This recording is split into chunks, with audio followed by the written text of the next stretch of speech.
gentlemen, yes, this is your favorite show, Sports Unfolded, with your favorite hosts, Eric and Ron.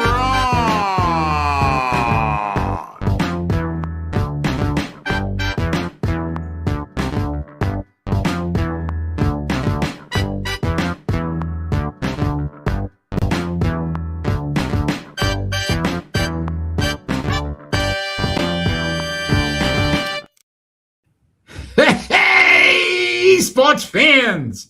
Welcome to the best sports podcast on the planet, Sports Unfolding, where we cover all of the top sports stories that have happened this week.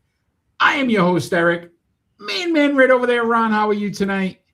I'm doing quite well, actually. Yeah, look at the sun's out. It looks like you're having a blast over there. The sun's not really out. No? It's thunderstorms. So. It was downpouring over here. Yeah. So we are live. We hope you join us tonight. Join our chat. Let us know what you think. We'd love to hear your opinions, or if there's a topic you'd like us to cover, we'd love to talk to you about that as well. But before we start, Ron, we always love to thank those that continue to help us grow. So if we could start with our good friends there in Providence, Rhode Island. The fertilizer company? Yes. Yeah, the big blue bug. Oh, yeah, of course. Look, tonight's show is brought to you by Sprout Co-working. For all your co-working needs, large or small, visit sproutcoworking.com. As well as we want to thank our good friends there in Dallas, Georgia, 99.1 WDJY FM. We appreciate the support and putting us on every Saturday at 1 p.m., as well as our good friends at S6E16 Public Access Channel 12. Thank you for the support and putting us on every Tuesday night at 10 p.m.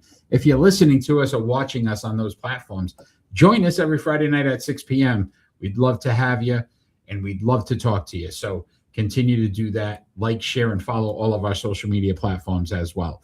Already have one of our biggest fans in the room, in the chat room, Hugo. Thank you for joining us tonight. We've got a lot to cover, Ron. A lot going on in the sports world. But I always like to start off with these random I can't look at this guy. I can't look at him. Playoffs? Sup? So I go in for a little minor procedure the other day.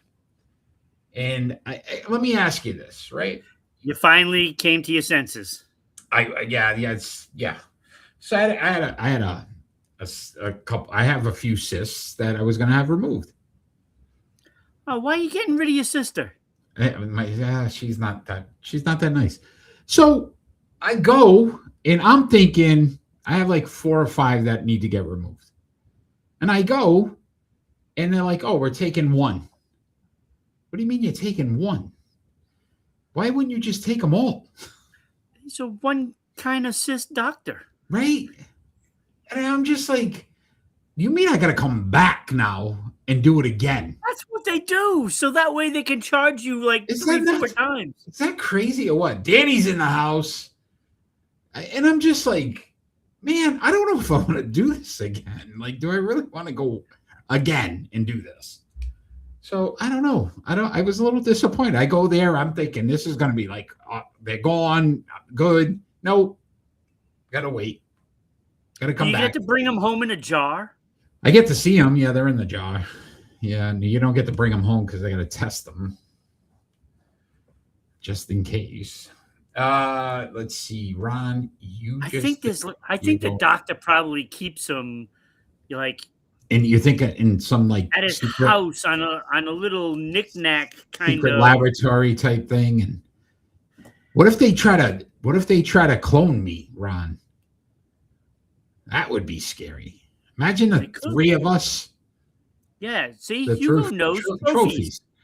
What if they clone? They're trying to clone. What if they use it as a cloning mechanism? That my DNA's in it, right? Next thing you know, there's 3 of us on Sports Unfolded. Bring me home. Hopefully, we get the one that knows about sports. Bring you home in the jar. Also, Eric, yeah, bring you home in the jar, right? All right, guys, let's talk some sports, I guess. I say that was good. That's a good one, Danny. I like that. Yeah, right? Bring him home. We can sell Eric in a jar. Oh, wait a minute. Yeah, hold on. Now, in the Sports Unfolded store, Yeah. you can buy Eric in Eric's a jar. DNA. You can buy Eric's DNA. Great. The clone still won't shoot The straight. clone still won't shoot straight. Yeah. That's a Star Wars reference there. All right. Let's talk some sports, I guess. Always miss the shot. They do. NFL draft is upon us, Ron. It will be this Thursday, the 23rd. Join us live for our watch party on Always a joy. 23rd. We will cover the first round of all the picks. 7:45 p.m. on that. Check out the website. We have it posted there as well. But, Ron, a lot of talk about this draft in the quarterback situation. We know how quarterbacks are normally the number one position in the first round. A lot of rumors, though, one quarterback going in the first round, and that would obviously be Fernando Mendoza, number one to the Raiders. After that, a lot of questions. So do you think that's what's going to happen, or do you think teams get scared and move up? I think they're going to get scared. Because I think there's still too many teams that need a quarterback. And there's going to be a lot of jockeying for position, I think. And I think he's going to go earlier than what he should. Yeah, so Ty Simpson's probably the quarterback that's rumored at least to be a possible first-round draft pick from Alabama. Yeah. 16th to the Jets with that second first-round pick. Is that a stretch? Well, I think it might be a stretch, but when you are the Jets, you got to take the chance if you have two picks in the first round. Obviously, and that's why I think there's going to be a lot of teams that might try to move up above that 16 spot, because I think the Jets are going to tell everybody, oh, no, we're not picking the quarterback at number 16. That's too early for him. Yeah. But yet, it makes sense that they do it then. This is how locked in you are, Ron, about this draft. You're wearing the Jets colors because you are so excited about this draft pick, and you are hoping for Ty Simpson at number 16 as the Jets fan that you are. Oh, yeah. Huge Jet fan. Huge Jet fan. Ron, last time one quarterback went in the first round, 2022, Kenny Pickett to the Pittsburgh Steelers. That's so long ago. But think about it. How well did he work out? So let me ask you, Kenny Pickett, Ty Simpson. Didn't he get signed by somebody? He's bounced around. He's been in Philly. He's been everywhere now. Kenny Pickett's been a few teams now. My question would be, is Ty Simpson in that Kenny Pickett type of situation? I think Pickett went around 20, somewhere in the 20s. Ty Simpson probably, if that's where he would go, I think could go in the the bottom 20. 16. You think the Jets? I think the Jets are taking him. Bolick, 1991. Hi, Ron. Kenny thinks. Oh, it's Ray. 16. Kenny joining us. Ray joining us. Guys, we're talking about that first round of the NFL draft. Is only one quarterback on? Is Fernando Mendoza the guy? And let me ask you this question, Ron. How locked are you on Mendoza being the number one pick? Do you feel like that is the best move for the Raiders? I don't like this. Can you say this is probably one of the weakest quarterback classes? I was thinking about this the other day, and I said, did you even hear of Mendoza's name last year? Like a lot of times when you see these quarterbacks, we've been hearing about Manning. I can't even remember the kids for Arch Manning, right? Arch Manning for 3 years now in Texas. And that to me is a guy that you would say, okay, first round, he's been hyped for 3 years now. Mendoza wasn't even mentioned last year as a possibility. And you're going off of one season where, yes, they won the national championship. But to me, I would have liked to see 3 years, a body of work to say, wow, look at this kid. Look what he's done. I'm not sold on Mendoza, to be honest with you. I don't see him as a star quarterback, coming into the league. I don't see it. And, you're only going to be as good as your team. Yeah. I just don't. I'm not buying. Raiders Now, made a lot of moves. Would I buy on Arch Manning? Probably, because, I mean, how bad could it have fallen from Peyton to Eli to Arch? I mean, how bad could it be, right? I would think it's somewhere in the middle somewhere. You would think he has some kind of, yeah. Right. He's got some of that. He's got some of that moxie from the Manning family. Right. So, if I'm the Raiders, I would trade out of this. Free agent, maybe. Hey, why not kick the tires on Garoppolo? Well, they picked up Kirk Cousins, right? Or Cousins. They have Cousins. Signed. Yeah, so they have Cousins.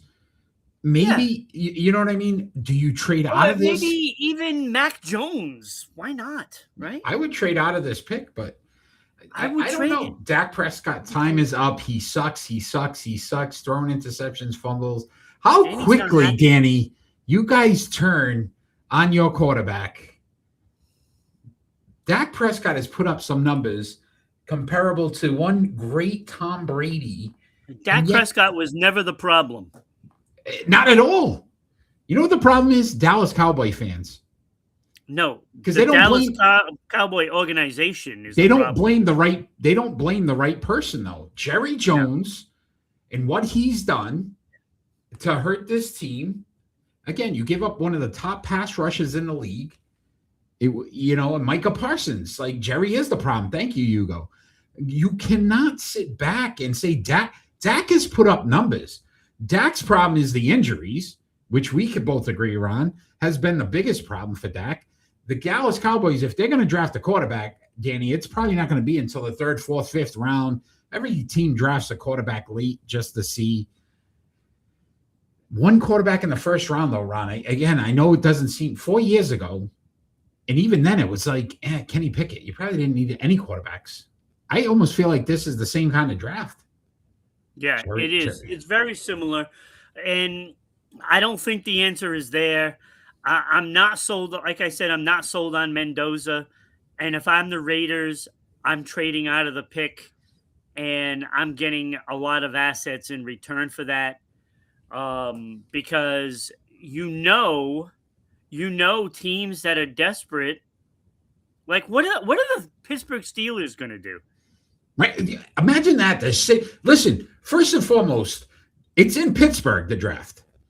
Yeah. So do you think they have Aaron Rodgers go out and just announce that he's coming back in the draft?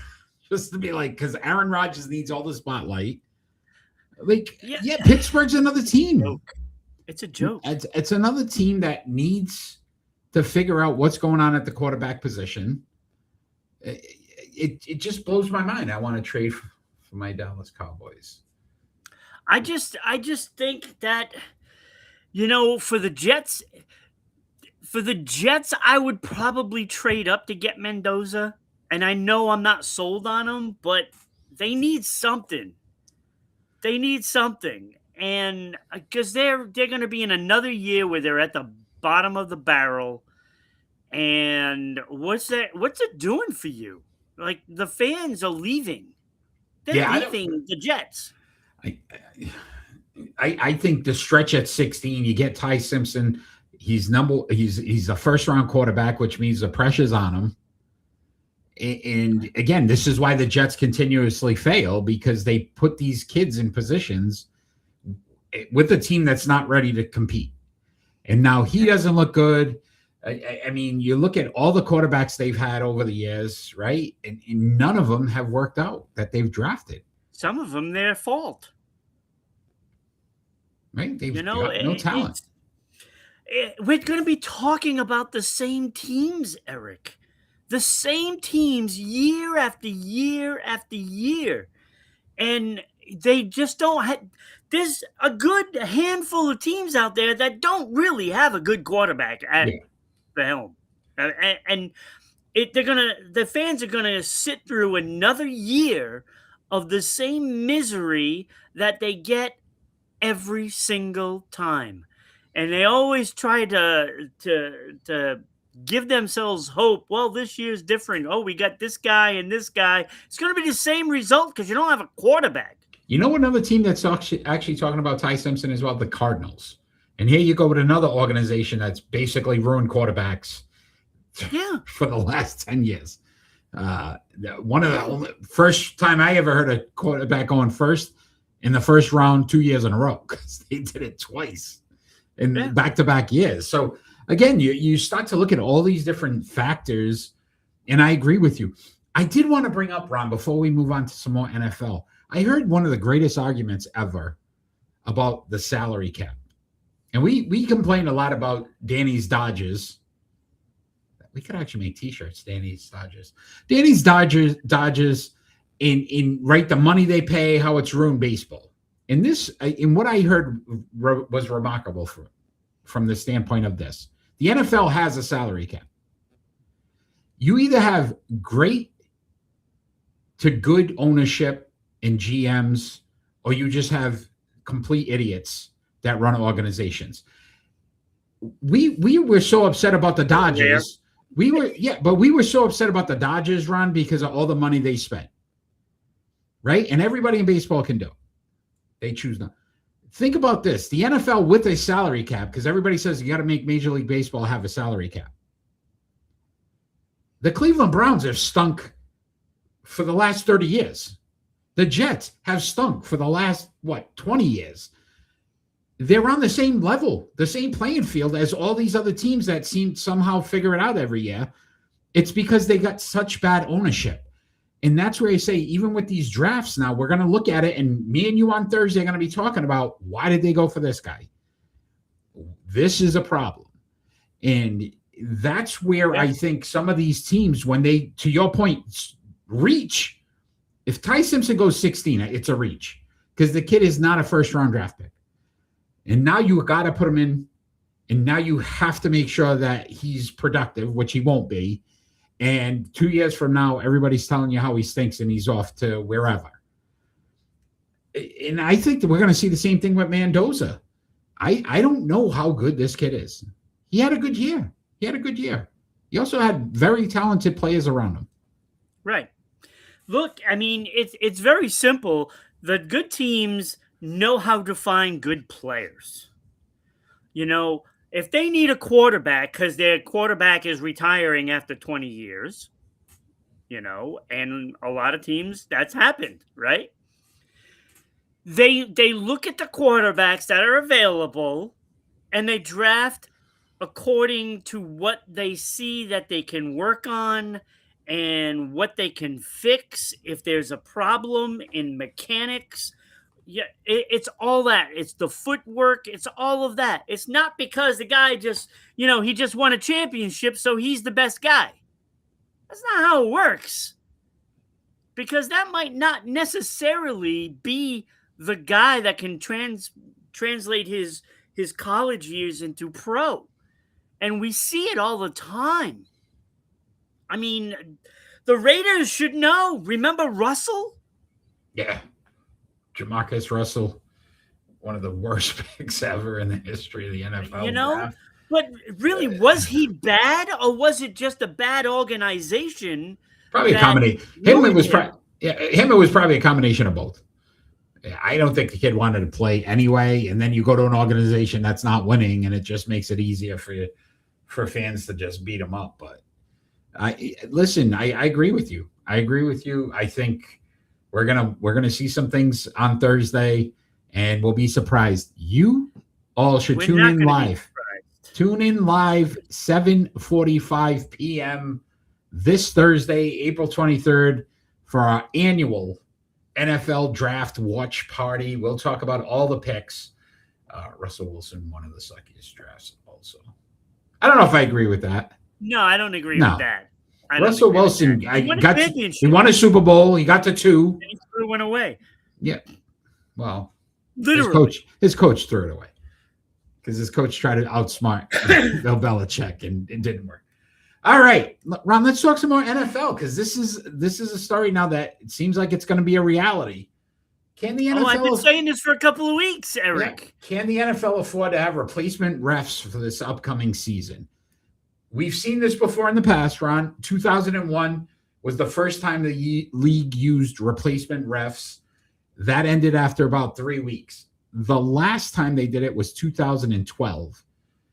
And that lasted 3 weeks as well because after the Fail Mary game is what they call it, the Fail Mary game, the NFL realized, holy cow, we screwed up. Touchdown. Yeah, no catch, touchdown.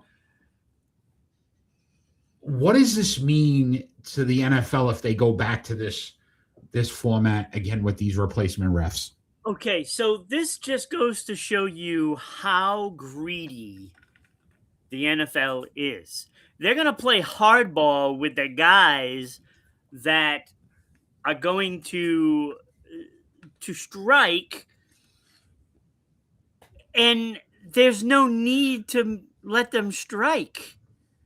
But they don't want to raise their salaries 1 penny. Yeah. So average salary, $385,000 a year. It's pretty good. Think about that NFL makes though billions upon billions. Right. I mean, pay these guys a little more. What's wrong with just giving them? Okay, we'll give you another 100,000. Yeah, it's 500,000. Call it a day. Move on. Right. I don't want to see this again. I'm telling you, if they have replacement refs, I'm not watching it. I'm not putting myself through that again. It's not happening again. I refuse to do it. And they're not getting my $1 per minute to watch on Prime. Yeah. Or Netflix or whatever they decide to do. I'm glad you brought it up. Because they're going to screw us again. Yeah, 100%. And I'm not watching it if they're going to have replacement refs. 100% agree. Pay them, give them a raise. They deserve it. They're not that bad. What did we say? On average, about $800 a year, maybe between $800 and $1,000 that an average NFL fan has to pay in subscriptions to all these different outlets to be able to watch games. And now you're going to tell me I have to watch third-tier referees who don't understand the game, the speed, everything gets by them. And now, why am I paying more money to watch these games? Yeah, I'm not watching it. It's not quality. I don't even understand why this is becoming a thing again. Listen, if this happened, Ron, 50 years ago, and you're like, wow, maybe the NFL doesn't realize or don't remember. This happened 14 years ago. 14 years ago, you did this, and it was horrible. It wasn't even like you sit back and go, it wasn't that bad. We didn't notice. I'm not even getting. Listen, refs cheat in every game. I don't know, Danny. Go ahead. I would rather watch replacement players than replacement refs. Because at least when you got a guy that's a replacement receiver and he drops the ball and he's juggling it around and it lands in a defensive player's hands, that's kind of comical. And but at least it's not going to be a ref that has no clue what to call, when to call it, blowing whistles just to blow whistle. Oh, I want to be on TV. I'm not dealing with it. I want to be on TV. I want to be on TV. Blow the whistle, guys. Blow the whistle. Listen, like those commercials. This is going to be horrible. And they're doing all kinds of things, and they're like doing some commercials. Do you think about the guys that are getting paid almost $400,000 a year on, and sometimes we question what they do. I don't pay for no TV games because I have Spectrum TV that my sister pays, so I watch it for free. I live at my own place. Danny, you pay for you pay ESPN as part of your cables package. You pay for it. Prime, if you have Prime, you pay for it. Regardless of who pays for it, People are paying for it, Danny. Oh, so we pay. Believe me, we pay. So we pay. All right, Ron. I didn't do so much crazy stats as crazy facts this week. Oh, I should have made a crazy fact. You say it every time. You know, it's never going to happen. Crazy fact, Ron. 1982. Mark Mosley won the MVP. You know who Mark Mosley is? Is he Probably a Jet? Not. He is a former Washington Redskin. Washington Redskin kicker, Ron. A kicker won the MVP in 1982. Crazy to think about, right? But how about this, Ron? You want to know even crazier? A wide receiver has never won the MVP in the NFL. Wait, really? Yeah. Jerry Rice never got one? Never won an MVP. Randy Moss never got an MVP. Isn't that insane? Megatron. Some of these numbers a kicker has, but a kicker has, but a wide receiver has never won the MVP. Wow.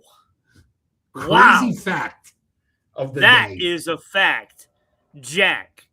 Yeah, yeah, man. Yeah. Yeah, baby. Yeah. All right, Ron. That's a good one. That was a good one, right? All right, you ready for 1982? Oh my God, how bad was the league? I wasn't born then. Yeah, no, you weren't born, Danny. And you'll never, you know what you'll never see either, Danny? A kicker win MVP again. They don't even want to put these guys in the Hall of Fame. Adam Vinatieri had to wait. Like one of the greatest kickers of all time. All right, Ron, it is starting 5 time. This is a good one, Eric. 5, 4, 3, 2, 1. Our starting 5. Diane is telling you, I better be number 1. There was a WNBA draft, if anybody missed it. AZ Fudd, number 1 pick to the Dallas Wings. Is it AZ or is it AZ? AZ Fudd. Okay. AZ. That sounds like a cartoon character. AZ Fudd. Again, I don't know. I didn't name her, Ron. I don't know. Sister? I didn't name her. I don't know. Maybe. All right. With that, we decided. Where are you, Webbit? Why not check out the number 1 draft picks in WNBA history, and we give you our starting 5 of all time. Ron, you are first tonight. Can we have your 17 honorable mentions? I do have 5. I know you would. There was just many good ones. I have 3. And because I made sure I had criteria. Well, I really have 3, but I put 2 honorable mentions. Oh, jeez. Here we go. The 2 honorable mentions are Danny, time out.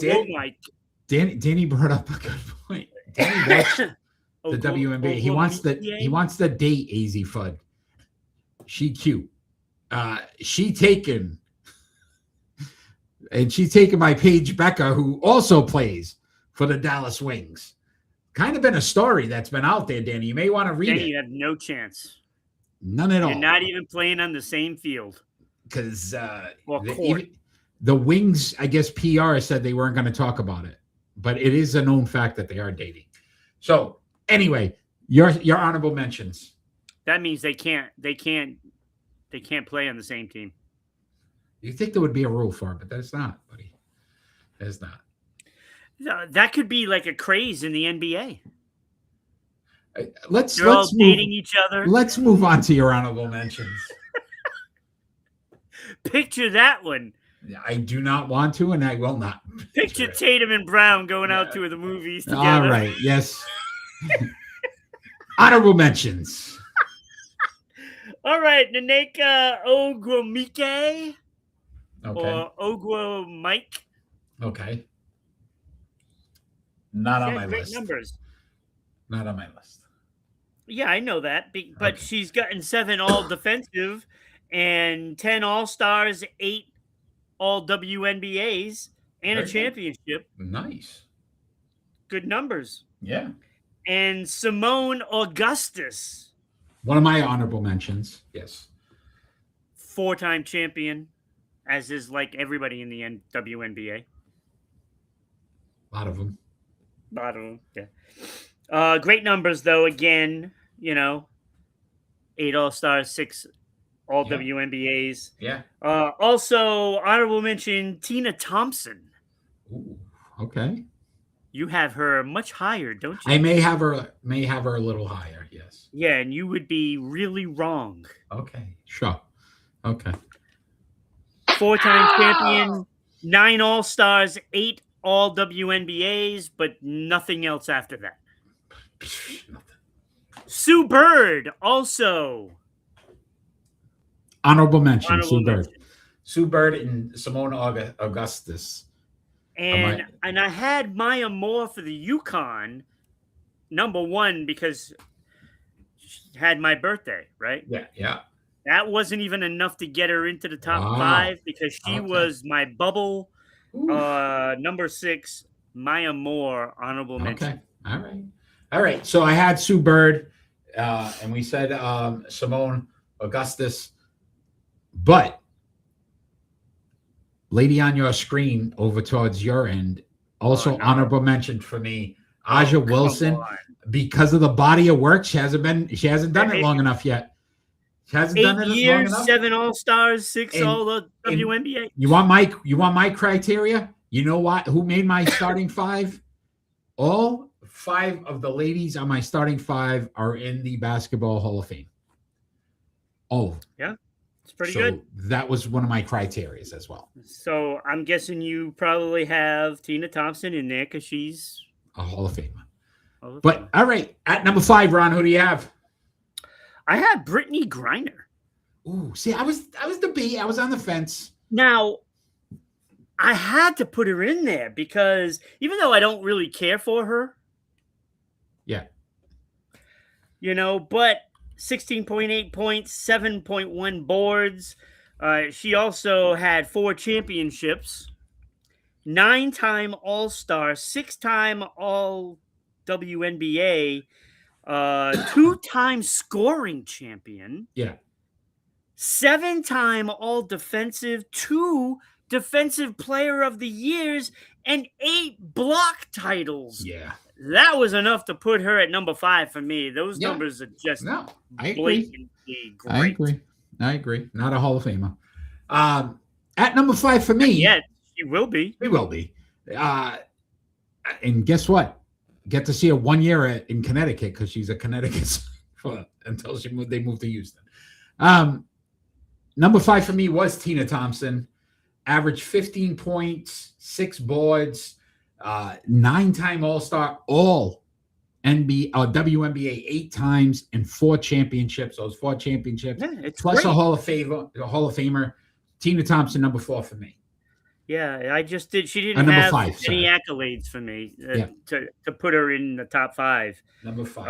All number the ones 4, that I Ron. have are like piled high. I got you. Number 4. Number 4, I have Candace Parker. And I thought she was going to be even higher than that, but I just couldn't put her any higher. 16 points per game, 8.5 boards, 4 assists, 3-time champion. Hard to believe that's what hurt her. She only had 3. 7-time All-Star, 10-time All WNBA, 3 rebound titles, 2 MVPs, which is fantastic. 1 Defensive Player of the Year, 2 All Defensive, 1 Finals MVP, 1 assist title, 2 blocks titles. The list goes on and on and on. Candace Parker, number 4 for me. All right. Number 4 for me, Lauren Jackson. 18.9 points, 7.7 rebounds per game, 7-time All-Star, 8-time All-NBA, 3 Ron MVPs, which I thought would put her higher, but only 2 championships. So knocked her down a little bit. So Lauren Jackson at 4 for me. Yeah, I have Lauren Jackson at number 3 for me. The 18.9 points is stellar. One of the best on the list. Stellar. 7.7 boards to go along with that. The 2 championships stopped her from going any higher than this for me. Yeah. 7 All-Stars, 8 All WNBAs, 3 times scoring title, a rebounds title, Of course, those 3 MVPs. Also, Defensive Player of the Year and All Defensive 3 times, and a Finals MVP. She's fantastic. Was enough to put her ahead of Candace Parker for me. All right. At number 3 for me, Maya Moore, Ron. I was a little surprised with that one. 18.4 points, 5.9 rebounds, 3.3 assists, 6-time All-Star. I did find this funny, too, how you're an All-Star, but in a 7-time All-WN, you would think they would both be about even. You see that a lot more in the NBA, where same amount of All-Stars to even. All. But everyone had more All-WNBAs than they did All-Stars. Anyway, 6 All-Stars, 7 All-WNBAs. The MVP, I loved it. Most valuable player in the league one year, and 4 championships, Ron. Maya Moore, to me, number 3. Yeah. No, she's the top 6 were just stellar. They're all phenomenal players. Just out of this world. Phenomenal players. I can't wait to hear your number 2. Yeah, my number 2 is probably your number 1. And that is Diana Taurasi right here. 18.8 points per game, 3.9 boards, 4.2 assists, 3-time champion, 11 All-Stars, 14 All-WNBA is insane, 5-time scoring champ, Rookie of the Year, and MVP once, and 2 Finals MVP. And let me tell you, this was so razor thin. What hurt her was the 1 MVP. Okay. That actually hurt her. Yeah. Okay. I see it. I do want to compliment my graphics guy for not taking time to find a Diana Taurasi in a WNBA uniform, by the way. We'll go with that. Well, I just like this picture so much because she looks like she's telling you off. I feel like we did a top 5 UConn ladies all time. That might be the same picture. All right. But I used it. I have another one of her, but that one is just such a great picture. I'm not judging. At number 2, Candace Parker for me. 16 points, 8.5 rebounds, Ron, in her career. 7-time All-Star, 10 All-WNBAs, 10 double digits, Ron. Yeah. 2 MVPs, so twice the most valuable player in the league, in 3 championships. Candace Parker to me, number 2. Yeah. I know who you have at number 1. My honorable mention. Aja, look, she's been in the league only 8 years. She's your Faja? And she's been the best player. I got Austin Powers on the brain today.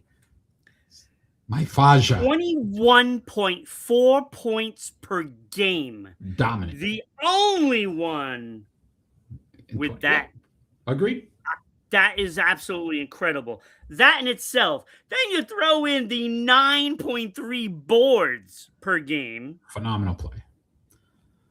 I mean, she's got 3 championships in 8 years. Yeah. She's got these Tom Brady-esque kind of numbers. You know, when you have a championship every 3rd year and you go to like the championships every 2 years. Yeah. 7 All-Stars in the 8 years. 6 All-WNBA in those 8 years. 2 scoring titles. She's got 4 MVPs. She gets the MVP 50% of the time. And I just thought these numbers were just so good, and it blows my mind that she's so much better than everybody else. She's going to break every record in the WNBA. She's going to break everything.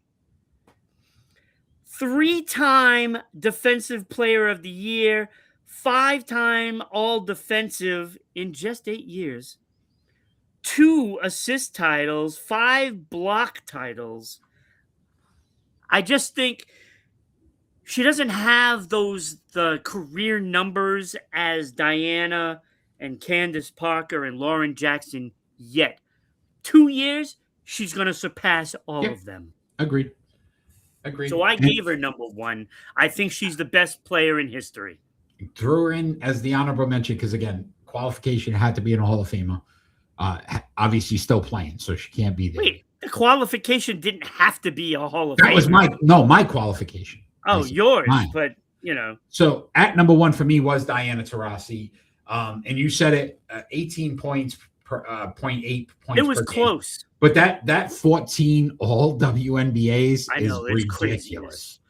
I mean, the she one made MVP, she made the WNBA. oh yeah, she definitely turned it around. Obviously, she became one of those staples with all those UConn players. Her, Sue Bird, Brianna Stewart, what she's Maya Moore, right? So yeah, no. But listen, I would say this: if it wasn't for the Hall of Fame, I would have Aja Wilson on my.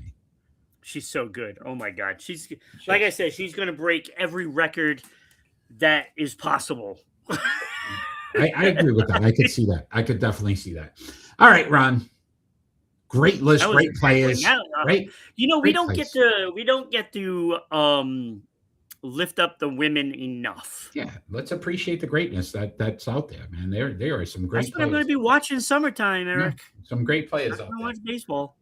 All right, Ron. We're going to talk some we're going to talk some more NBA, not the W now though. The NBA. W.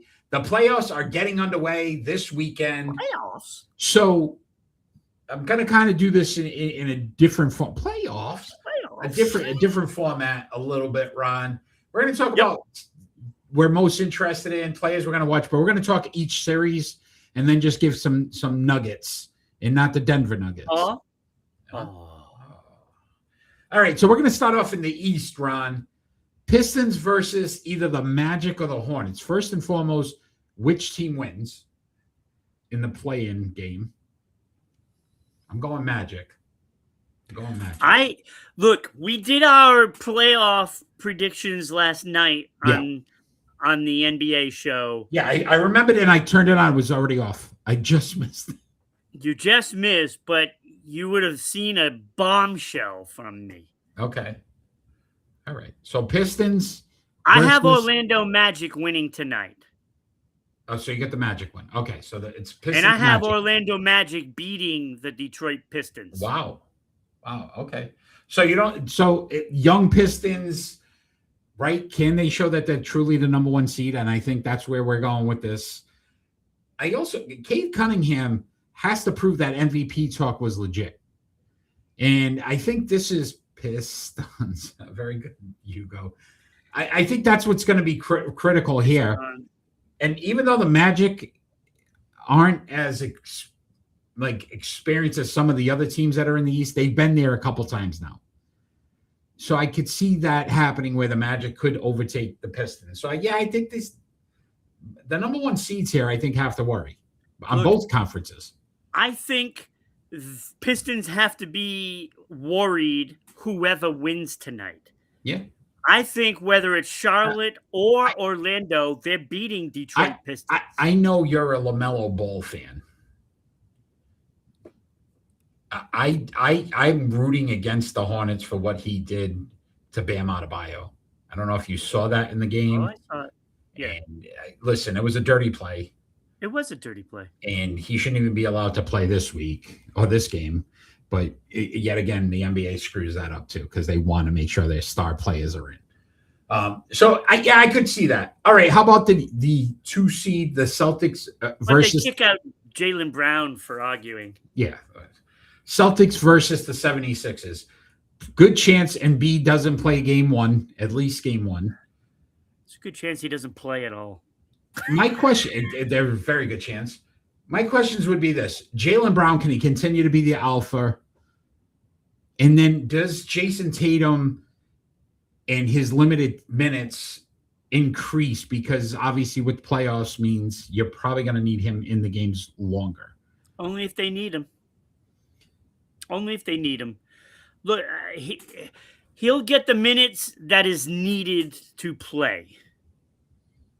And if they can handle, look, I look at it this way. You look at Maxi's numbers and you look at Jaylen Brown's numbers, they're a wash. Paul George be the factor. So you look at the rest of the teams and the advantage goes to the Celtics. Yeah. And I gotta think they're just so overwhelming at a point where you just don't match up to the Celtics. Now, Embiid, however, that could be, a tipping point for Philadelphia. Yeah. Philadelphia, because they really don't have anybody else that can No. match up to him. But you put a body on him, he gets banged around a little. And I will say that not going to be able to last. Joe Mazzulla's found ways to get this team defensively. We talk about the offense. We always talk about Brown and Tatum and what they're able to do from a scoring standpoint. Think about what this team does defensively. They were number one team in the league with points against. They don't give up points. So to me, no Embiid ultimately hurts the Sixers because, again, Maxey and Paul George are asked to do a lot more. And I agree with you. I think the depth of Boston, they've got guys that have been playing at an unbelievable level that you don't even know who they are. Shiremuth or whatever that guy is. Shireman. That's what I'm saying. I don't even know who he is. I don't even know who the guy is. Guy's throwing up 30 points. Like, this is the stuff the Boston Celtics have done all year. I think this is an easy one for me. I think Celtics win in probably you got Vucevic, you got Garza, and you got Keita. Yeah. And they're all going to get their shots, against Embiid if he gets into the lineup. Yeah. If he gets in. Yeah. Good call. All right. What about the Knicks versus the Hawks? They could be in trouble too. Right? All this talk about the Knicks all year. This was their year.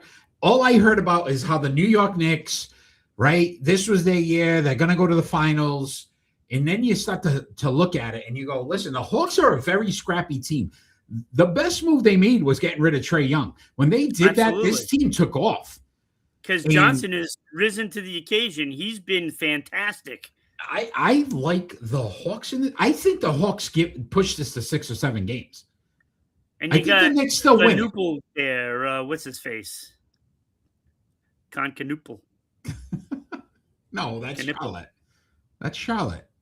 Oh, that's Charlotte. Yeah, that's Charlotte. Never mind. But the Who's Hawks. the other guy that's over there? The guy that, oh man, I can't think of his name.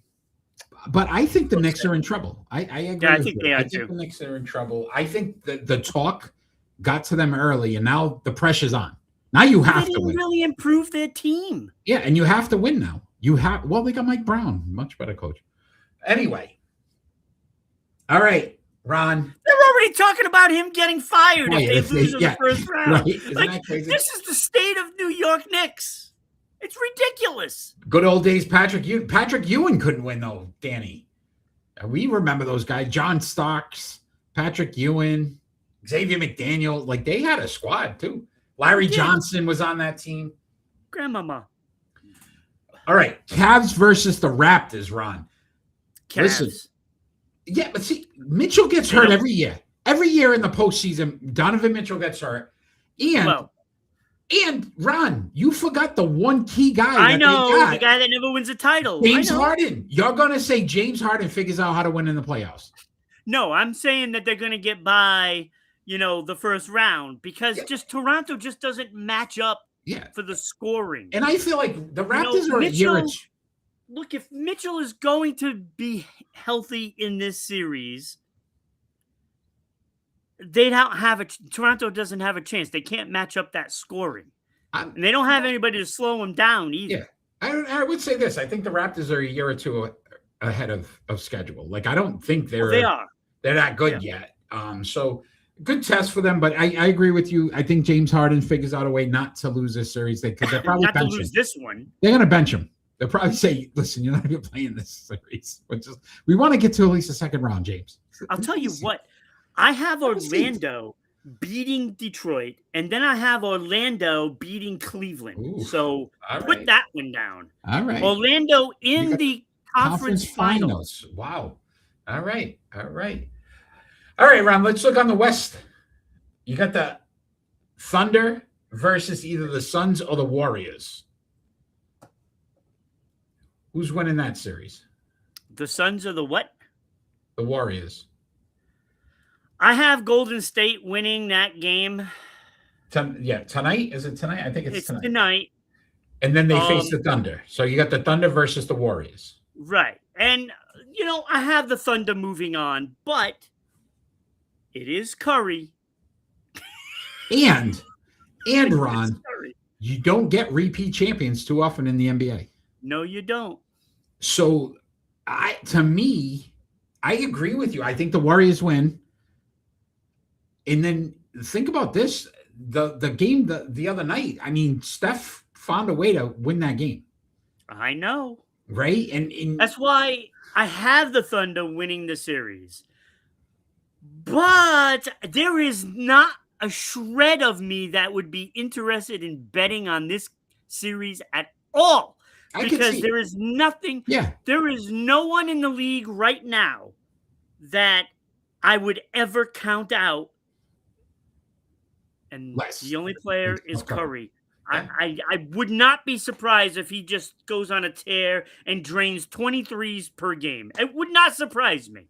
Yeah, I can agree with that. I think this goes 6, regardless. I think I could see them, getting a couple wins here. I think so. Spurs versus the Trailblazers. Wemby, right? He's talked. I think Wemby talked a little too much or too early. That's the easy one to pick. I would think so, but I also feel like he put a lot of pressure on his team when he said we're ready to win now. Yes. And I feel like sometimes when games that are is close, great going up against Portland. It's easy to say that. Yeah, games get tight though, or something happens. Listen, it could happen. Nobody that can match up. I agree. It's a nightmare for Portland. They are overmatched. Sweep. Okay. This series is probably the most interesting to me. Nuggets versus the Timberwolves. Because as much experience as we say the Denver Nuggets have, everyone seems to forget Minnesota's been to the last 2 Western Conference Finals. They found ways to win in the postseason. Yeah, including coming back. I think they were down 3-0, if I'm not mistaken, and won the series last year. So I don't know how confident I am. As great as I think Jokic is, and Jamal Murray's played, and Aaron Gordon, Anthony Edwards, when his head's in a game and he's focused, he is a top 5 NBA player. There's no doubt in my mind. But see, what's troubling is he's already running his mouth. That's what he does. And I know, but that is the dumbest thing you could do. We all know history, and when you get some clown that wants to be the best player in the league and they start running their mouth, what happens?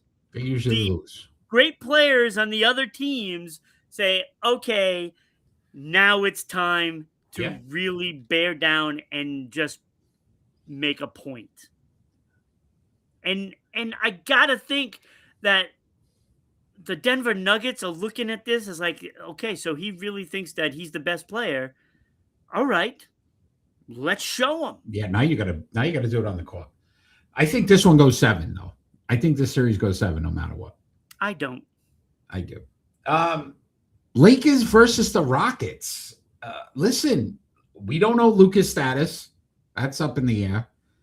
You're asking a 41, almost 42-year-old man. Does he have one last run in him? Can he carry a team?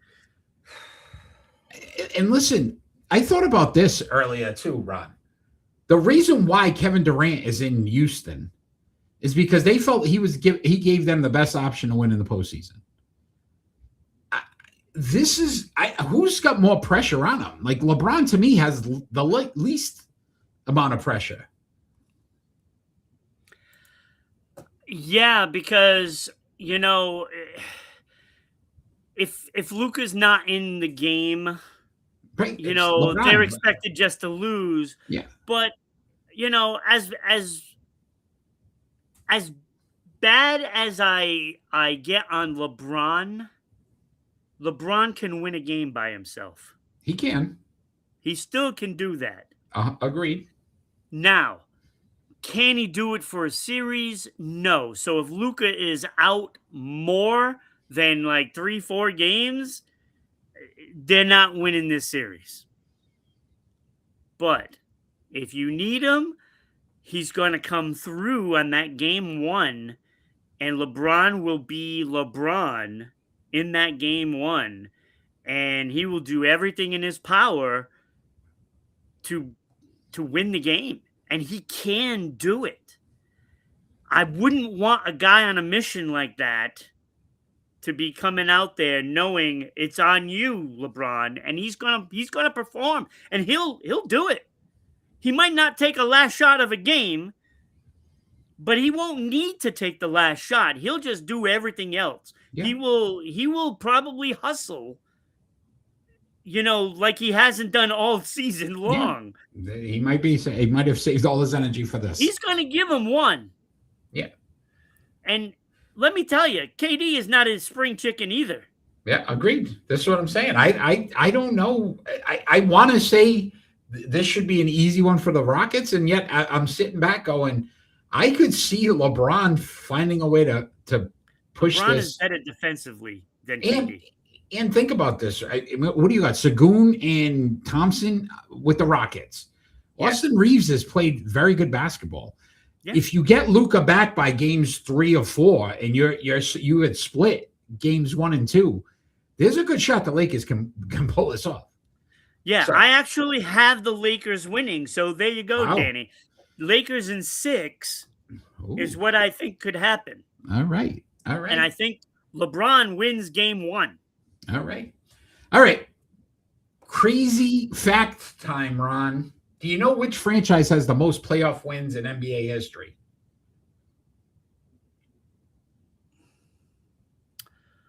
I am going to say the Los Angeles Lakers. Los Angeles Lakers would be correct at 468 wins overall.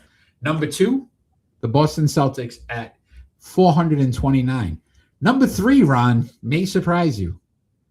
The Philadelphia 76ers. Yeah, I was thinking Philadelphia or New York. But it's not even close. 251 all-time playoff win. So almost 200 more wins for the Celtics at number 2.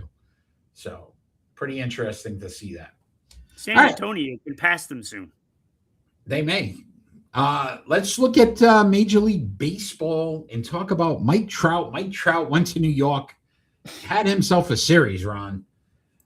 Do you think this performance that Mike Trout recently had is a good sign for the Angels? So Trout in the series hit 5 home runs in 4 games. Yes. He went 6 for 16 with 9 RBIs.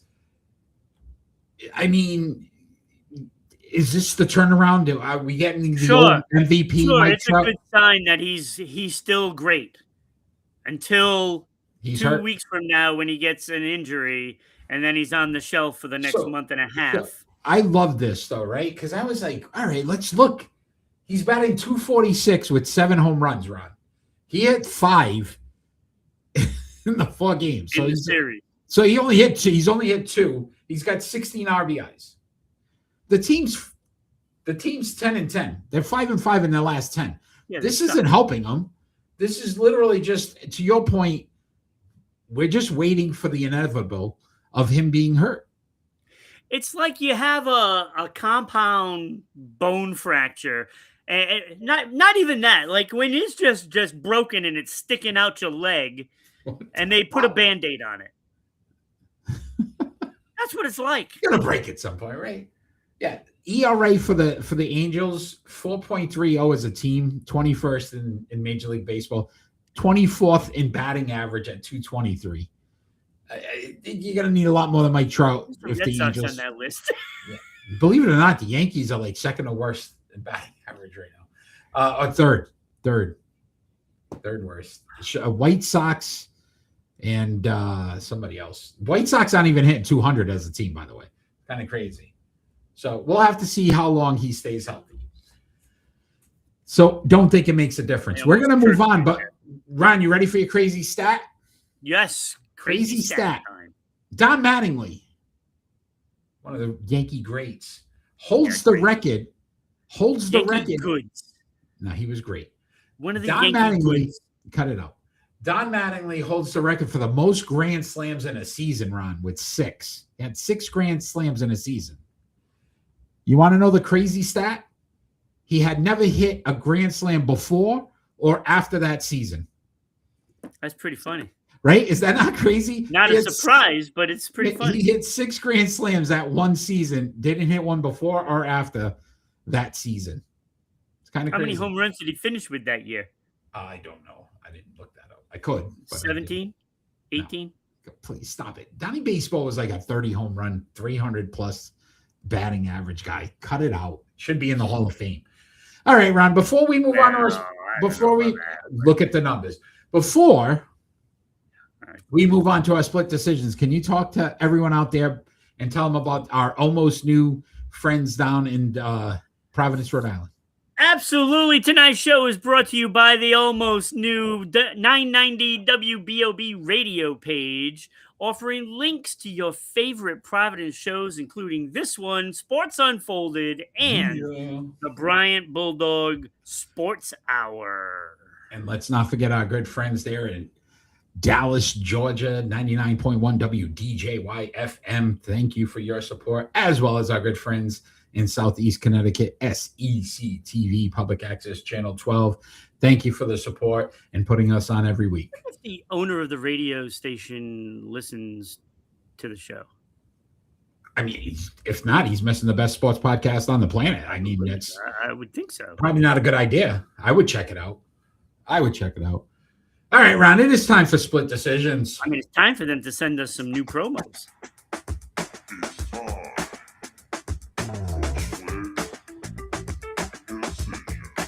Our split decision segment, basically, we ask each other 2 more likely questions, and we have to make a decision. You are first tonight, Ron.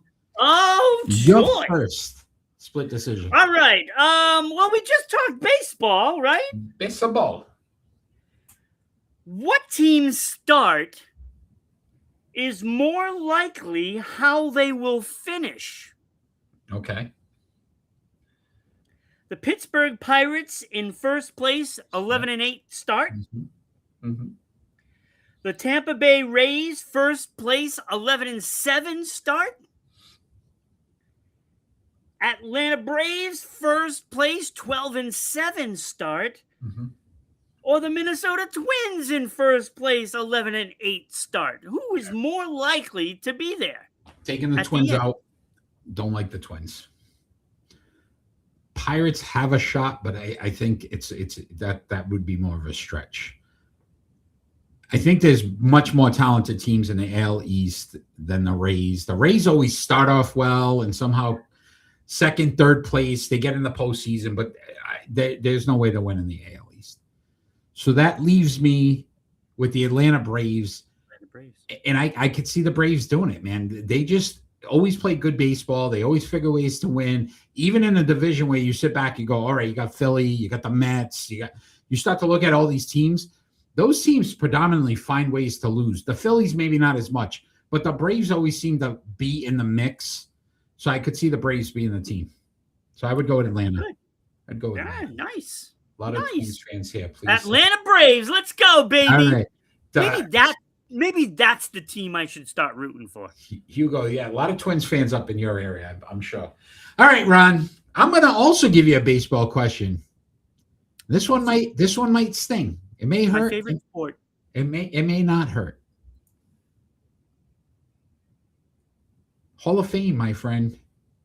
Which former Red Sox player is more likely to get into the Hall of Fame?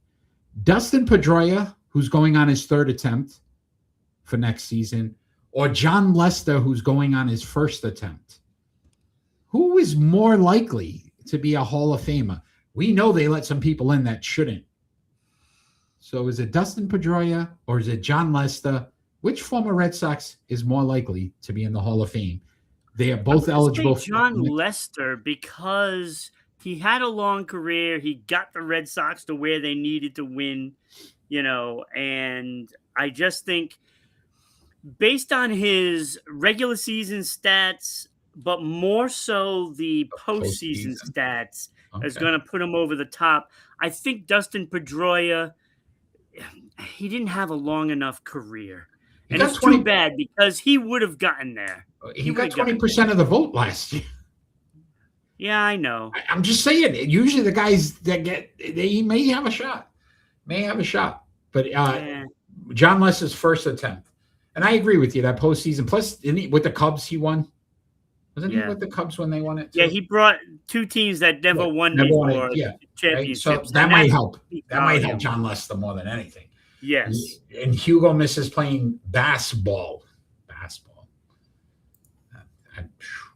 All right, Ron, your second split decision. Okay, here we go. NHL playoffs are around the corner. They are. It's directly tomorrow. Which division winner is more likely to get upset in round one? Okay. And I don't mean angry. I got you. Not upset. I'm upset as losing. Gotcha. Yes. Colorado Avalanche against the LA Kings. Vegas Golden Knights against Utah. Carolina Hurricanes against Ottawa. Or the Buffalo Sabres against Boston. I don't think it's the Sabres. I'm sorry. I don't. Colorado, I think cream of the crop. I think they're almost a lock to at least be in the conference finals. Which leaves me Carolina and Vegas. And I don't like the Vegas coaching change. So I think it's Vegas. I think Utah, the Mammoth may upset. I like the Senators too. I like the goaltending. We're going to talk about it in a minute, but I could see Carolina somehow. Danny says the LA Kings. Let's go Kopitar. Yeah, no. Not Capitor. No. So I think I would, if I had to say who's more likely to get upset, I'm gonna go with the Knights. I think the Mammoth take it. Interesting. I think it's Carolina, to be honest. Yeah. Although I got a stat for you with that. So when it comes up, all right, your second split decision, Ron. Manny, thanks for joining. Which team that finished 12-5 last season is more likely to win the division this year? The Buffalo Bills, the Houston Texans, the Los Angeles Rams, or the San Francisco 49ers. All these teams finished second or tied for second last year. Who's more likely to win the division this year? All right, so the Rams, that division is very difficult. And they're in there with San Francisco. So just out of that, I'm going to eliminate both of them. Ooh, okay. So you think Seattle could still win it again? I think they can still win it again. Okay. Then there was Houston Texans. Houston Texans have. Danny thinks the Rams. They got the Jacksonville won the division last year. Yeah. And they got the Colts. Yeah, I still think Houston should be able to win that division, but I got to go with Buffalo. I think Buffalo. I don't know. You know what? I'm going to go with Houston Texans. Texans. Danny's going Rams. Manny's going Bills. You're going Houston. So. Yeah, because I don't have confidence in Jacksonville. I think I watched several of those Jacksonville games, and they got lucky they won some of those. Coaching, though. I don't like them. I don't like them. You're just not a Trevor Lawrence. They're frantic. They're frantic. And I don't think Indianapolis is going to do what they did last year. Come on. Cave. I think they're going to cave right from the beginning. When Daniel Jones comes back after week 7-8, I mean, they're done. All right, Ron. Let's talk some NHL because the playoffs are about to start. We're going to go playoffs. Same as we did with basketball in the NBA. We're going to talk a little bit about each series and just some things we're looking at. And we're going to start in the East with the Bruins versus the Sabres. Sabres finally break through to the postseason since 2011. So you're talking 15 years. What, do you got a train going? I think they already scored, Eric. And the Sabres have won the series. I'm a little concerned with the Bruins' inconsistency. I like the way the Sabres have played all year. They found a way to win. They found a way. So, listen, I'm just this team deserved to finally get into the postseason. I don't think they squandered the opportunity. But so I think I'm going Buffalo here. But your thoughts on this series, Ron? Yeah, this is a tough one because it is the Boston Bruins. If there is anything that points in the direction of the Bruins, it is the fact that Buffalo may be content with making the playoffs. It could. They very well that could come back and bite them. So if Buffalo is just happy that they're there, and the first game the Bruins take because of that, and they look dominating, that could start a tailspin for Buffalo, and it might bring in bad habits. This is the best thing that could have happened to Boston not going into Carolina. Yeah, agreed. That I agree with. Yeah, listen, inexperience. And I'm not counting the Bruins out, Eric. Rupp is their coach, right? Who's the last time that Buffalo got to the Stanley Cup. So the man knows how to win in the postseason. You gotta worry about that and Storm. Absolutely, they're a good team.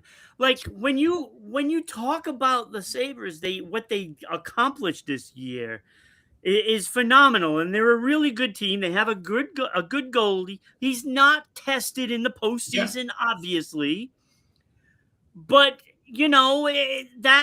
those are factors. But let's be honest, the Bruins haven't exactly performed very well in the postseason lately either. So, I mean, advantage Buffalo. I think Buffalo wins the series, but it's almost like that Golden State kind of thing because you do have Pasternak. Yeah. And that's got to account for something. And you do have Swayman, who stood on his head last time in the postseason, even though they didn't win it. Agreed. He was incredible. Yeah. Again, we'll see. Again, if I think the pressure's on Buffalo, they could crack. Right. All right. Canadians versus the Lightning. Listen, you're talking about experience when you talk about Tampa, but this Canadian team puts up points, man. 3.4 goals per game on average. If they can slow Tampa Bay down enough to just make it a speed fest, you're talking some older players, Canadians could come out of this. That's just it, right? What you want as an opponent going against Tampa Bay is you want that youth, those legs, the speed. Right. Montreal's got it. Caulfield is fantastic. What a player he is turning out to be. They got a great hockey player there. Again, I give the edge to Tampa Bay, but this could be a close one. It could be a close one. All right. I mean, you're looking at the 4 teams from the Atlantic Division, all had 100 points. Whether you believe it or not, Bruins are a top 10 team in the league. Listen, I'm not. We've seen the good and the bad with the Boston Bruins. That's been the problem. Yeah, we have, definitely. Senators versus the Hurricanes. So the Canes were second in goals, 3.55 goals as a team on average. But Ullmark, again, we know he can play well in the postseason. We know what kind of goaltender he is. Here's my fun stat though, Ron. The Canes have not lost a first round series since 2019. So for the last 7 years, they found a way to at least get by the first round. Their problems usually the second round in trying to get to the conference finals. They usually win the first round. I have some bad news for Carolina fans. Okay. Uh-oh. Here it is. Who has beaten Carolina in the past couple of years? Florida Panthers. Oh, I was going to say Hurricanes. Matthew Tkachuk. Right? Yeah. They brought physical play. Yeah. They basically beat up Carolina. Well, guess what? You have Brady Tkachuk, and he's tougher than his brother. And Ottawa is going to take that kind of physical game and going to play that game against Carolina. And Carolina is going to fold up their tents. Okay. Wow. And they're going to end up going home. Interesting. I like it. All right. We talk about all these great series, and in these postseason, there's one that's phenomenal for the NHL. But then you talk about this one and go, do we really even care? The Flyers versus the Penguins. And I just looked at, like, you got Crosby, Malkin, Letang. Can they one more final run? These guys are getting up there. Remember the week that you were in Vegas talking to, Max Adams Crosby and stuff? Yeah, Max Crosby. trying to get him over to New England. Yeah. And Kenny said that the Flyers would make the playoffs. He said I didn't believe it. Ottawa was going to make the playoffs. Kenny called it. He did. And look, Pittsburgh, Philadelphia, that is a massive rivalry there. It is. Battle of Pennsylvania. For them. And you look, it's like you got Crosby, you got Malkin, you got Letang. The list goes on. Then you look at Philadelphia. Who do they even have? I don't even know any of their players, right? But they got a lot of young, good, solid hockey players that are playing very well. And defensively, 2.91 goals. Like they give up. They are stingy. And we know in the postseason, defense can win more games than lose games. So if the better you play defensively and you can hold a team down, which I think might be a little easy with some of these older legs. Yeah. I just it poses a problem. Like none of these series are a cakewalk by no means. None of them. Especially in the NHL, they never are. But I would just say this: of the four that the three we just talked about, I would say Pittsburgh should win that easily. This is probably the one matchup like most people aren't going to have interest in until the next round, with whatever team gets out of this. All right, let's look Western Conference: Kings versus the Avs. Danny's already made his pick with the Kings. I will say this, Ron. Avs have been the cream of the crop. We talked about it. The most dominant team this season. Really didn't lose stride from game 1 to game 82. But President Trophy winners, 2012, 14 years now, where they haven't even got to the conference finals other than twice. There's only been 2 teams that even got to the conference finals. Yeah. In the last 14 years. Not one of them. No, they were not. So that's like, how much pressure do the Avs feel now? Because everybody's 0-0. There is no. I get nervous here with the Avs. First to 4 wins, That's it. And the one downfall for Colorado is, even though their goaltenders have put up great numbers, I don't think their goaltenders are anything special. They don't have a guy that just can, like Vasilevsky. They don't have that. They don't have what Winnipeg had, and that didn't matter. Yeah. Hellebuck.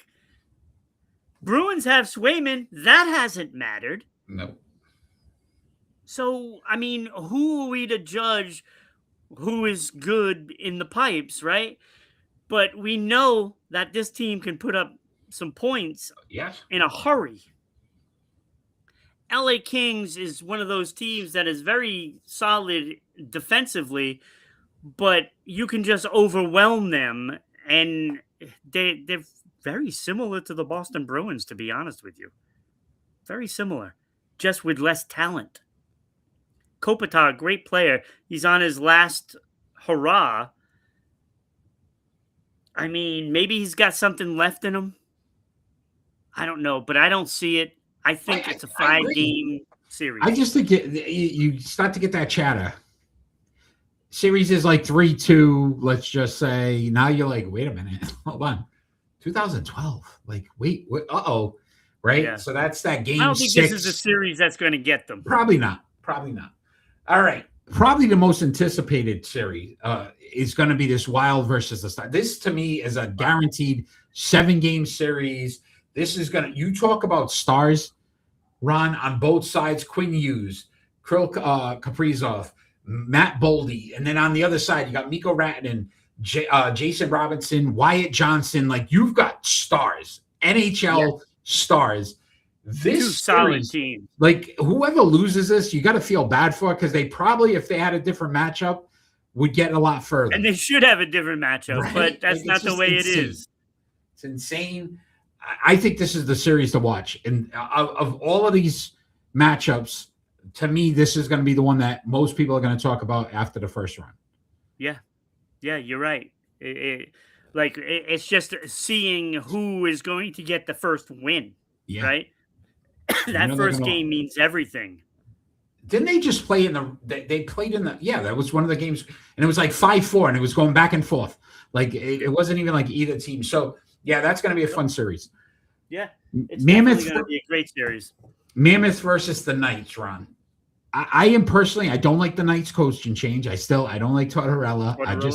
Tortellini, whatever you want to call it. It'll wear thin come playoff time when, he's going to make you do drills and stuff like that, unless league steps in and, and says that you can only practice on certain days or whatever. I don't know. And I don't think the Mammoth, what do the Mammoths have to lose? They really have nothing. I don't think they fear the Knights. They're going to play loose and free, and they're going to be just trying to do what they do. Right, that first playoff home game, and those fans are going to get experience it for the first time. They have some good players there. Right, so that's going to be a fun good team.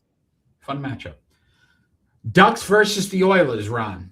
Oilers, back-to-back Stanley Cup losses. Will that be top of mind? Like, here we go again. Can they get back into that grind? They know what it takes to get to the cup. Winning the cup's a different story. This Ducks team's been a nice story, though, all year. You talked about it. Young, they like to score, they're fast. But you also got to factor in the best player in the NHL right now, Connor McDavid, and he knows what he needs to do to kind of elevate his name to some of those greats in the NHL. Mm-hmm. Who has more pressure? Oh, absolutely, Edmonton. They're expected to go back, and they've had their ups and downs this year. But Connor McDavid, second half, has been a different kind of player. He is playing like, another level. He passed everybody up in points, and and he's a threat. I want to say, even when he's sitting on the bench at this point, because at any moment he could come over the boards and be on the ice, and if you're not aware of it, he's going to hurt you. And that's the thing. You always have to be aware of where he is. And by the way, they have this other guy that is almost as good. Yeah, Draisaitl. He's all right. He's okay. And it's hard to keep track of who's going to be on the ice at the same time. And you're asking a very young team to play a 7-game series with these two guys on the ice. And if you lose track, it's going to be hard to recover. Yeah. And I think, listen, most teams will know. They'll tell you, listen, this has been the team to beat in the West. So they've got the best shot, I think, to get back, because that experience alone, they know what they need to do. If they pull it off and beat Edmonton, that's a shock. Watch out for Anaheim. Yeah, that's a shocker. All right, Ron, you ready for your crazy stat or fact? I will call this one a fact. Your crazy fact. You may not like this one. You may like this one. I try to give you a little bit of both. All right. Do you know which franchise has the most playoff losses in NHL history? The most playoff losses. The Boston Bruins with 352. The Canadiens are second with 300. I've watched most of those. Yeah. Canadiens at 330. And the Toronto Maple Leafs come in at 3. Yeah, it has to be original 6 teams, 3-12. right? All right, It makes which sense. teams have the most wins? Montreal Canadiens. Canadians, 448. Number 2? Boston Bruins. 344. Number 3? Toronto Maple Leafs. That's New what York we're thinking. Rangers. Red Wings. The Detroit Red Wings. Oh, that's right, Detroit. Yeah. 325. So those are your 3, the 3 most losses and the 3 most wins in NHL playoff history. And I feel like Boston might add to the that's that. Yeah. Sorry, buddy. Hey, All so right. could Montreal. They could. Hey, for all you know, it could be the opposite this year. And they both win. Yeah. All right. Let's move on to our pick and roll. It's time for pick and roll. All right, our pick and roll tonight. Major League Baseball number 16s. We are on episode 16 of playoffs of season 6. These players all won number 16. That would be Garrett Anderson, Amaris Ramirez, Reggie Sanders, Edgar Renteria, Al Oliver, and Brian McCann. We are going to rank them from 6 to 1. Ron, you are first. Your pick and roll. Okay, just in time, I finished with my top order. All right. I didn't even order them. I was like, wait a spare. minute, I don't have anything there. What do I? I did all the numbers. All right. All right, number 6, I have Reggie the Colonel Sanders. Hey, the Colonel. He has 1,666 hits, 305 home runs, a 267 batting average, 1,037 runs, 983 RBI, a whopping 304 stolen bases. He has a World Series ring and 1 All-Star. Yes. He doesn't have the least amount of hits on this list, but I did decide to put him last. Okay. Number 5, I put Aramis Ramirez. Ooh, okay. All right. I know you're going to have him one step higher because you're going to have McCann at number 5. I have Ramirez, 2,300 hits, 386 homers, 283 batting average, 1,098 runs, and 1,400 RBI. Those are pretty good numbers. Yeah. 3-time All-Star, 1-time Silver Slugger. But I just put him at number 5. I think for the most part, these guys are all pretty good ball players. Yeah. No, I agree with that. I agree with that statement. I put Brian McCann number 4. I know he has the least amount of hits and 282 home runs. Batting average of 262 isn't good compared to the others. He's last in batting average as well. And you might have him last, actually. 742 runs and 1,018 RBI. But he did win a World Series, but he's a catcher. Yeah. So 7-time All-Star, 6-time Silver Slugger as a catcher. And to me, I put a lot more stock into his stats because of those All-Stars and Silver Sluggers, because he was one of the better catchers, in the league. And the other guys below him, Ramirez and Sanders, they were never like one of the top players in those positions. Just wasn't there. Okay. So it was a little more than the numbers for me there. Number 3, I have Garrett Anderson, rest in peace. 2,500 hits, 287 home runs, 293 batting average, a great batting average, second best in this category. 1,084 runs, 1,365 RBIs. So he's responsible for over 2,400 runs, which is incredible. Mm-hmm. One World Series, 3-time All-Star, 2-time Silver Slugger. He was a really good ball player. He was. Really good. Number 2, I have Edgar Renteria. 2,327 hits, only 140 home runs, but that's not the kind of player he was. 286 batting average, 1,200 runs, 923 RBIs, 294 stolen bases, 2 World Series, 5-time All-Star, 3-time Silver Slugger, 2 Gold Gloves, and a World Series MVP. That put him ahead of the other guys at that point. That is, he did it when he needed to do it. But number 1, I put Al Oliver. 2,700 plus hits, which is the best on the list by 200. 219 home runs, 303 batting average, best on the list. 1,189 runs, 1,326 RBIs. I mean, you're looking at 2,500 runs responsible for. That was fantastic. He won a World Series, 7-time All-Star, and 3 Silver Sluggers, and a batting title. And I put Al Oliver number 1. You were so close, Ron. You were so close. You let your emotions get to you. Because I will tell you right now, Sanders agreed, number 6.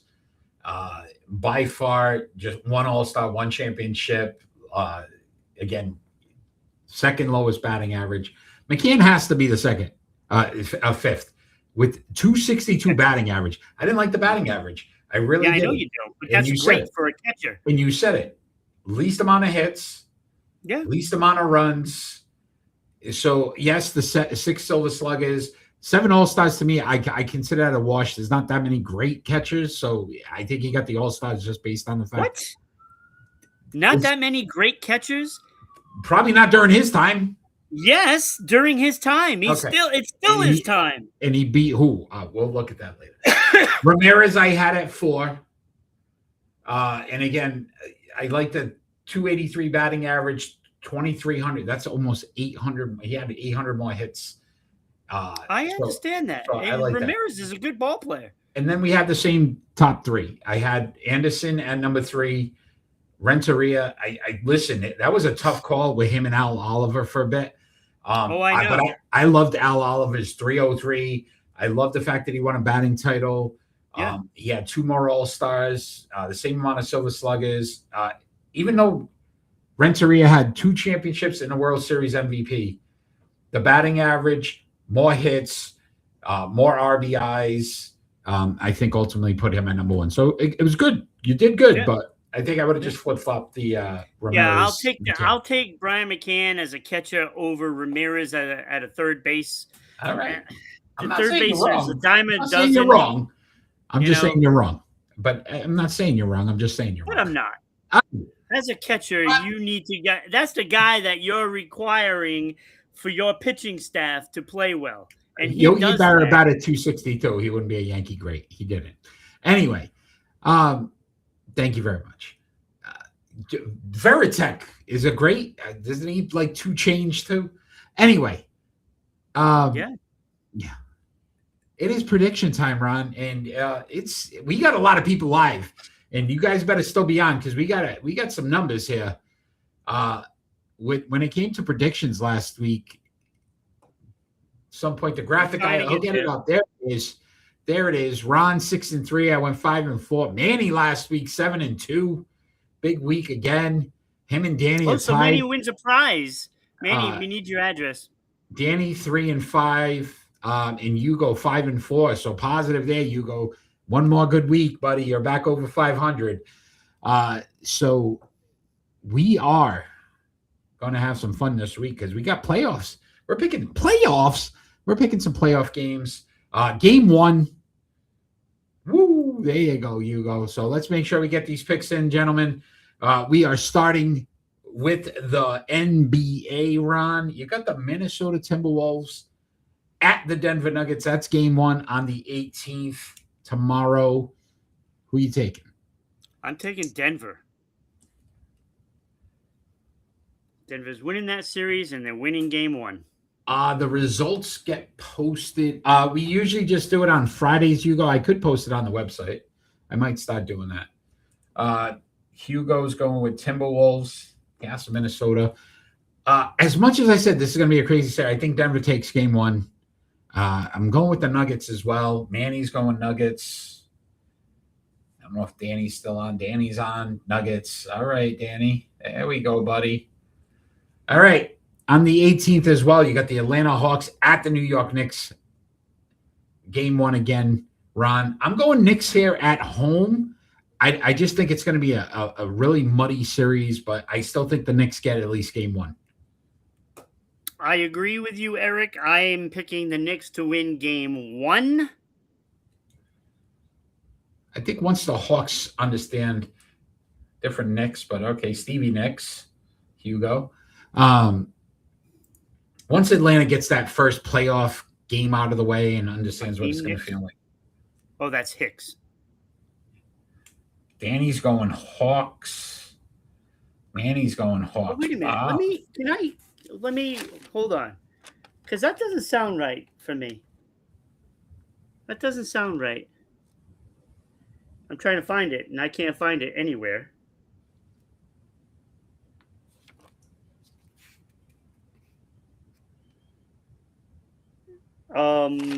Where is it? Oh, here it is. Yeah, okay. I just wanted to make sure it was the same as last night. Okay. On the 19th, you got the Philadelphia 76ers at the Boston Celtics, Ron. Who are you taking game 1? I'm taking Boston. Definitely no win the series. Definitely no Embiid game 1. I think Boston's firepower is going to be too much for Maxime and Paul George. Going Boston as well at home. Hugo's going Boston. Yeah, this should be a fun series though. Both classic teams back in the day. Everybody's going Boston. Danny and Manny. Danny and Manny together again. All right, NHL playoffs. Stop egging it on. Got the Minnesota Wild, Ron, at the Dallas Stars, game 1. I told you this is going to be the series of all series. This is going 7, and if it don't, I'll be so disappointed. But I think the home team takes this one. I'm going the Dallas Stars in game 1. I am also going Dallas Stars in game 1. It could be just win at home. Split. Or split 1-1, then split again 1-1, right. And then go 1-1-1. Manny went Dallas. Manny went Dallas. Hugo went Dallas. All right, we all going Dallas on this one. All right, Montreal Canadiens at the Tampa Bay Lightning. Game 1, Ron. That is on the 19th. Who are you taking? I'm going to take Montreal. You know, I like that we pick ahead of time so that people don't say, oh, well, you guys. I had also picked Montreal in game 1. I think there's speed. I think Tampa Bay is going to be a little tired. And I think the Canadiens take game 1 in Tampa Bay. I'm using this as a theory. Okay. All right. They can lose. All right. Manny's going Lightning. Yeah, you just want Canadians. That's what it is. Montes, Hugo. Danny, who are you taking? Montreal as well. All right, Danny. All right, also on the 19th, Ron, you got the Boston Bruins at the Buffalo Sabres, game 1.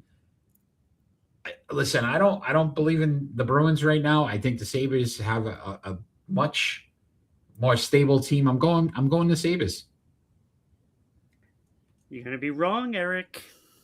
Okay. You're going to be wrong. Hugo's going Boston. I'm taking Boston. I have a lot of confidence in the Boston Bruins against Buffalo right now. I think Buffalo is just happy that they got there.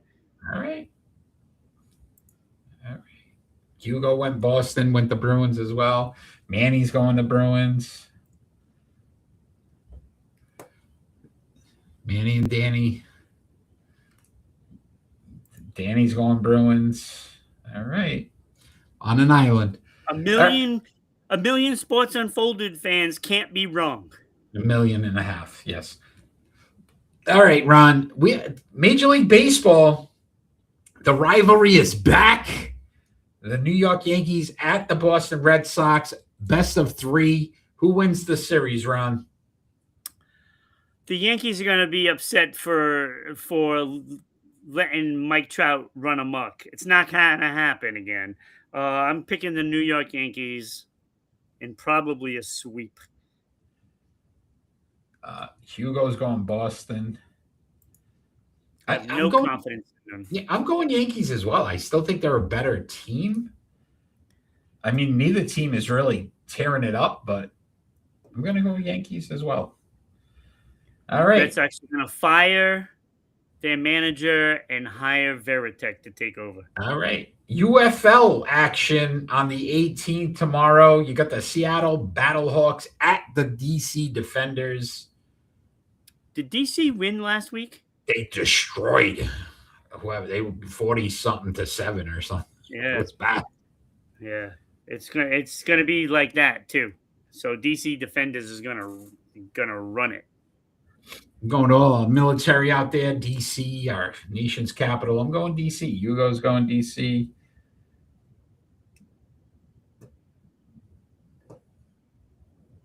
UFL, man. Whew. I can't.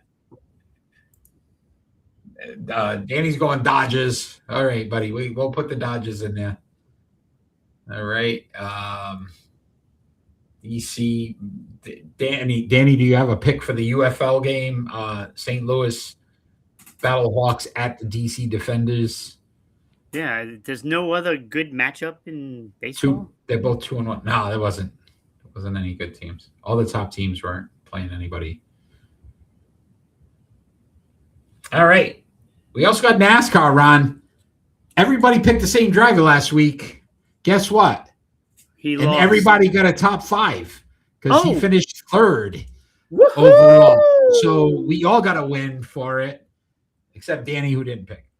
So that means, okay, Danny's going DC Defenders. All right. We got the Advent Health 400 in Kansas, Ron. Need a top 5 driver. I am going with Christopher Bell. He's running this track. Oh, come on. Get out of here. On Christopher Bell. Get out of here. Get out of here. That's who I went with. You're going Christopher Bell. Ron's going. Wait, maybe I'll try. No, I'm good because I think he's going to win it. Oh, Larson's a good pick, Hugo. Larson runs this track really well, too. He's actually the favorite. Yeah. Yep, Larson. If you guys ever want, you do your research. NASCAR is only the one Sunday every month. You get once a week. You guys can already check and see who the top drivers are and who's favored. So that is our predictions. Tune in next week. See how you did. We would love you to continue driving up that chart. Ron, with that. The NASCAR prediction? Come on, guys. They might not watch NASCAR, buddy. We got to get some soccer in there. Christopher Bell, Manny's going as well. Probably could have done like a Chris. I don't know. Anyway, with that, Bell. It is coming to the end of our show, Ron, and it is final thoughts time, and our final thoughts don't necessarily have to be about anything sports related. Hugo with an ad. That's all right. All right. Yes.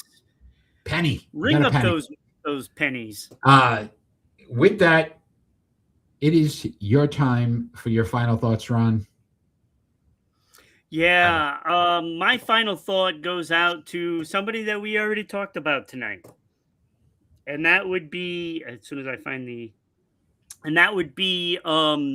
Garrett Anderson, who passed away, I believe, earlier today. Are you serious? I am serious. Wow. Rest in peace, Garrett Anderson. Wow. I almost made him number one, but I wanted Wow. to That's be true to the show. holy cow.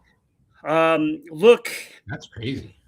he's known for that Game 7 win when he hit a 3-run double in the third inning to give the Angels the 4-1 lead in Game 7, and it ended that way, and they won the World Series. He is third all time in Angels batting average, 296, behind Vladimir Guerrero and Rod Carew, and second all time in 1,024 runs for his career, behind Mike Trout. So at the time when I saw the article that they didn't give a cause of death, Yeah, they're but still that's not. probably the family just Yeah. wants to be there, Yeah. private time and Wow. just take care of that. And so rest in peace, Garrett Anderson, 53 years old. So Wow. he Wow. was Eric. He was legitimately one of my favorite players back Right, then. right. He was. There was just something about him that Yeah. I liked. I liked the style that he played, and Yeah, that's a shame. sad. Yeah, that is. 53 years. Yeah, that's a shame. Wow. All right, Ron. All right, my final thoughts I do have to first and foremost the Diana Rossini situation, where now she is no longer a member of the New York Post. I do feel like there's a double standard here, and I'm not defending what happened or what didn't happen, but it seems like Mike Vrabel, and even though I am a diehard Patriot fan, really has skated through this without having to discuss it with the media or discuss it as far as a fan would be concerned with how this might affect the team. Where she had to be basically on the forefront to come out, put an article out. Then obviously she got suspended and then eventually resigned from position, which I'm sure was a forced thing. And I'm not saying Mike Vrabel should be fired, but I am saying I think he should be held accountable as well, to have to at least explain his actions and explain to the team and the fans, how he's going to make sure that this doesn't happen again in the future. So I just feel the double standard. I feel bad for her in one aspect. It seems like she's taken the brunt of everything that happened. And guess what? There were two people involved in that situation. And Exactly. one of them really hasn't. They're not even sure Mike Vrabel will speak during the draft, which blows my mind. Not many times do you not see a coach, especially who's involved, especially that big in the draft process, not have a say. So, Mike, step up, say something, make sure that you're held accountable, because you would hold your players accountable to the same thing. There is a spot for a reporter here on Sports Unfolded. Diana Rossini, if you ever want to, let us know. We'll get you on. My second one, a little bit of a sad note for me as well. My beautiful little baby girl dog passed away on Monday. Her Lola, we had her for 15 years. So we got her ashes back today. So a little emotional on that piece, but just want to tell her that I love her, and I know she's with our other dogs up there in heaven, having a blast now. So Lola, we'll miss you. Sorry, we love Eric. you. No, thank you. With that, Ron, that is our show tonight. I want to thank those that have joined us live. Hugo, Danny, Manny, you guys have been amazing as always. We truly appreciate the support. All those that are going to join us afterwards, like, share, follow our show. We greatly appreciate that as well. And listen, follow us on our social media platforms. You can find out all these different things that Sports Unfolded is doing, including this Thursday, NFL Draft Watch Party, 7:45 p.m. Thank you, Manny. This is always a fun. We go for the entire first round. We talk about all the picks. We have some fun, and we love the fans to join us for that as well. So join us this Thursday for that as well. Ron, always a pleasure, man. I truly appreciate everything you do for our show. And with that, we are going to sign off tonight. And all we ever ask for every single show is that we finally get peace on earth. Have a great night, everybody. We'll see you next time.